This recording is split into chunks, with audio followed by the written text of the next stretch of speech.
Ang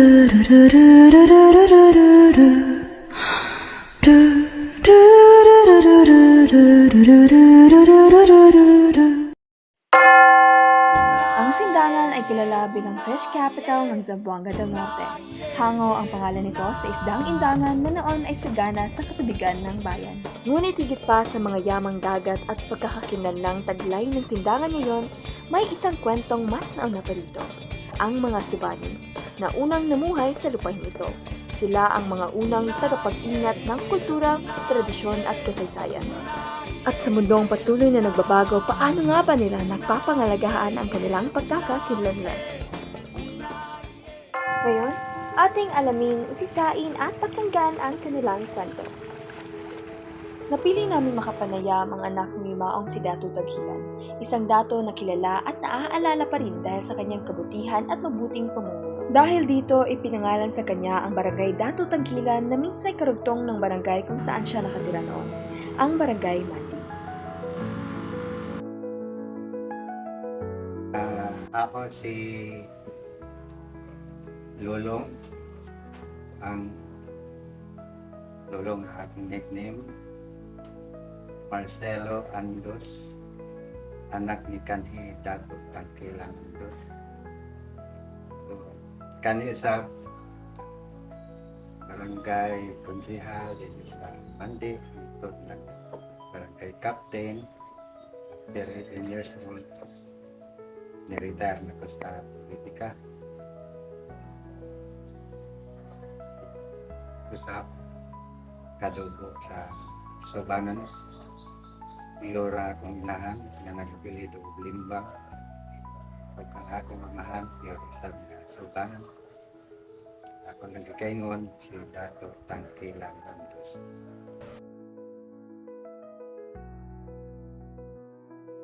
Mapinanggaon siya sa iyang mga anak. Ang iyang mga anak, iyagong gipay sa eskwela. Itong uban nga dili ang eskwela, wala yun. So, pero gamay ra kayo ang wala ka eskwela, kalabanan yun, naka-eskwela. Ang tugon niya, wala sa word, kundi sa aksyon. Kugihan dito siya kay sayo pa sa buntag, sa tigulang na siya. Dito naman siya sa iyang kayutan, pag-develop, suroy-suroy.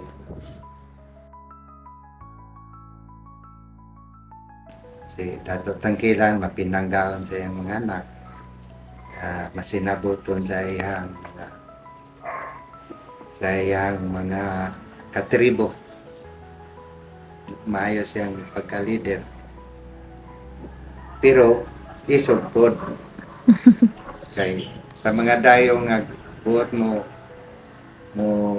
kuha sa mga property sa mga subanan sa iya mismo, so man siya. Ito si Dato Taghilan. Kung magpatawag siya og mga kanang mga pintakasi, na dili mo mandar siya kausa, pero as a leader siya gi mag-una og trabaho aron ang followers mo trabaho sa na sa iyang pagka-leader. So sa akong kabahin, proud ko pagka Subanon kay bila nga Subanon gyud ko 100%. Hatagan man gud og priority ang mga Subanon. Sa primero, ang among dialect dili makabalo, ang kalabanan sa mga Christian dili makabalo. So ang ilang dialect kami makabalo. So kabalo Bisaya, Tagalog, Ilonggo, Bicol, Asponel, Bicol, ako, English, makabalo. Then, usa-usaba ko ka empleyado kaniadto sa Presidential Assistant of National Minorities kung panamin the year 1981 to 1984. Panahon ni President Marcos. So na-defunct ang mga opisina, napulihan og lain. So pagka 1986 nabalik na po ko, pero mao gyapon opisina pero lain ang ngalan. Ang ngalan na to Office o NCC, Northern National Communities. So isip subanan usa ko sa mga empleyado kaniadto. Then mutabang po ko atong mga mo-take o mga scholarship. Ako'y mag-interview sa mga among subanan kay aduna may mga Christian nga magpahimong subanan. So kinahanglan gud nga ma-interview uban sa ilang direct family na ma-interview po para ang mga priority sa lang sa mga subanan dili po ato sa Christian. Mao na ang kibali akong legacy kaniadto. Kaya ingon sila kay stricto ko pero tinuod mo na kay ang priority god sa mga subanan ay ato sa Christian. Mawala pod ang value sa nagihatag sa mga tribo para sa amin.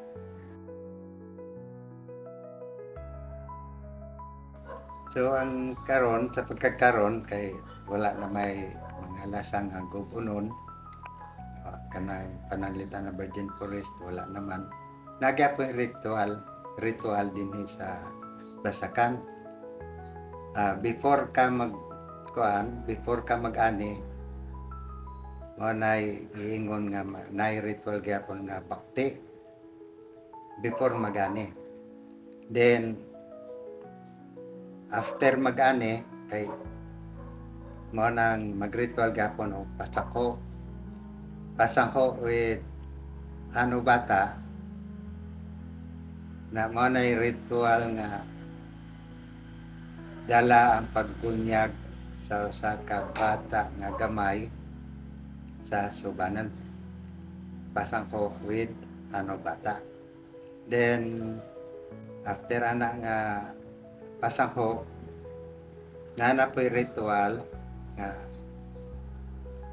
gampang. So ang gampang dito na himoon sa bukana sa suba or sa dagat. Ang purpose ana aron nga ang mga bad omen gikan dito sa dagat dili mo saka ngadto sa taas. And another ritual na pod ganang dako nga ritual mao nang giingog baklog. Anang baklog duha na ka klase. Ang baklog nga samaya o baklog palanto. Ang sabanan native gyud diri Sindangan. Sila gyud una nga settler diri sa kini mga Bisaya gyud gikan man Visayas. No? Ang sa una mabayan ng karon ng mga subanan with no education kaniadto na tuwa na sila sa Bukid Taingon.